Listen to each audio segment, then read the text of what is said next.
RRR తో global star గా ఎదిగిన రామ్ చరణ్ ఆ తర్వాత ఆచార్య, గేమ్ చేంజర్ సినిమాలతో నిరాశపరిచాడు. ప్రస్తుతం బుచ్చిబాబు దర్శకత్వంలో చేస్తున్న పెద్దితో అదిరిపోయే కంబ్యాక్ ఇవ్వాలని చూస్తున్నాడు. ఈ చిత్రం 2026 మార్చి 27న ప్రేక్షకుల ముందుకి రానుంది. పెద్ది తర్వాత సుకుమార్ డైరెక్షన్ లో ఓ సినిమా కమిట్ అయి ఉన్నాడు చరణ్. ఇది తన కెరీర్ లో 17వ సినిమా. అయితే ఇప్పుడు సుకుమార్ ప్లేస్ ని త్రివిక్రమ్ కబ్జా చేసినట్టు తెలుస్తోంది. ఈ జనరేషన్ టాలీవుడ్ టాప్ 6 స్టార్స్ లో రామ్ చరణ్, ప్రభాస్ తప్ప మిగతా వారితో త్రివిక్రమ్ సినిమాలు చేశాడు. రామ్ చరణ్ తో కూడా సినిమా చేయబోతున్నట్లు కొద్ది రోజులుగా వార్తలొస్తున్నాయి. త్వరలోనే అధికారిక ప్రకటన రానుందని అంటున్నారు. నిజానికి ఇది సుకుమార్ ప్రాజెక్టు తర్వాత ఉంటుందని అందరూ భావించారు. కానీ అనూహ్యంగా సుకుమార్ సినిమా వెనక్కి వెళ్లి త్రివిక్రమ్ మూవీ ముందుకొచ్చిందని వినికిడి. RC-17 కి త్రివిక్రమ్, RC-18 కి సుకుమార్ దర్శకత్వం వహిస్తారట.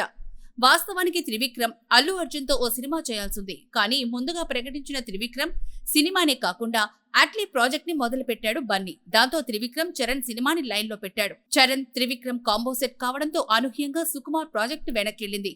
అయితే సుకుమార్ బాలీవుడ్ స్టార్ షారుఖ్ ఖాన్ తో ఓ సినిమా చేయనున్నారని వార్తలొస్తున్నాయి.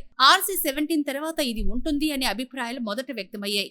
కానీ ఇప్పుడు త్రివిక్రమ్ సడన్ ఎంట్రీ ఇవ్వడంతో షారుఖ్ సినిమాని పూర్తి చేసి ఆ తర్వాత చరణ్ ప్రాజెక్టు పైకి సుకుమార్ షిఫ్ట్ అవుతారేమో అనిపిస్తోంది.